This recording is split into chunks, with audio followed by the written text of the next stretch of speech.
of surrender versus extradition.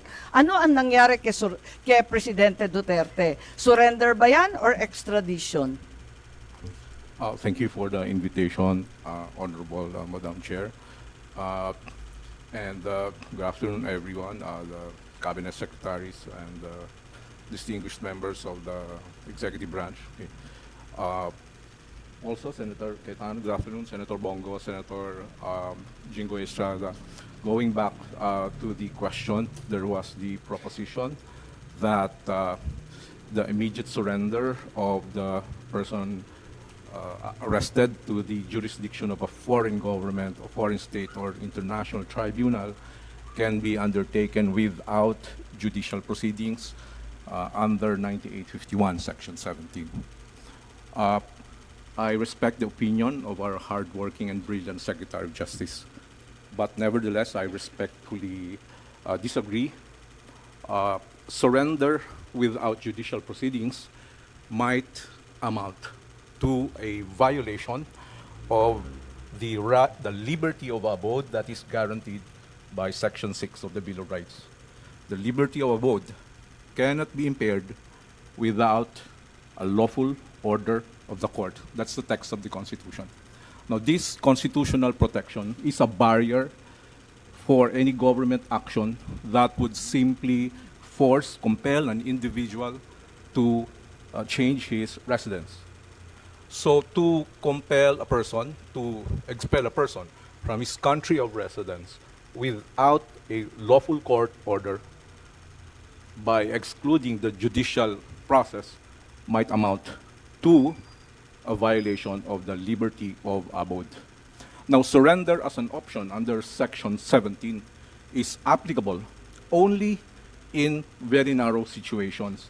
One is when the person to be arrested has already voluntarily surrendered to the custody of the national government, in which case that negates the necessity of the extradition process.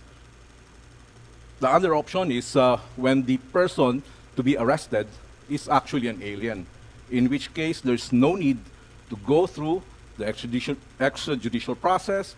It's only a deportation process which does not involve a court proceedings. So in those two instances, surrender without court proceedings would be possible.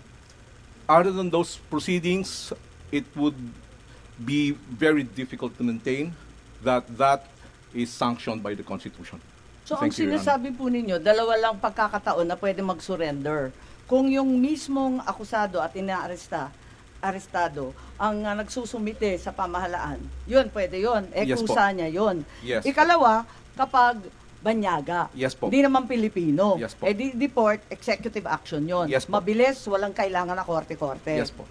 So yun lang, wala na pong ibang exception, wala na pong ibang sitwasyon kung saan pwedeng surrender. Kasi pinagpipilitan na sinuko ang Pangulong Duterte ng pamahalaan sa Interpol.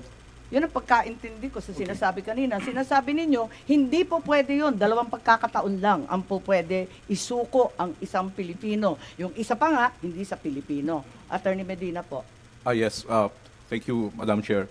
I stand by my statement. There may be possibilities that surrender can happen in other situations, but certainly surrender of a person necessarily requires the lawful order of the court.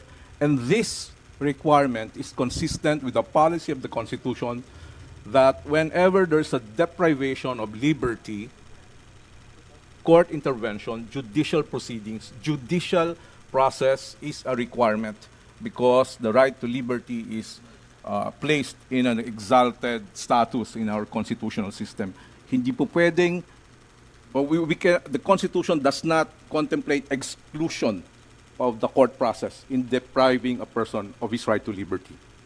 Kung hindi pwedeng isuko ang isang Pilipino na hindi pumapayag, hindi naman voluntary, ang ibig mo sabihin, ang iba pang pagkakataon, extradition na. Yes, That's the only legal process to enforce surrender to the ICC.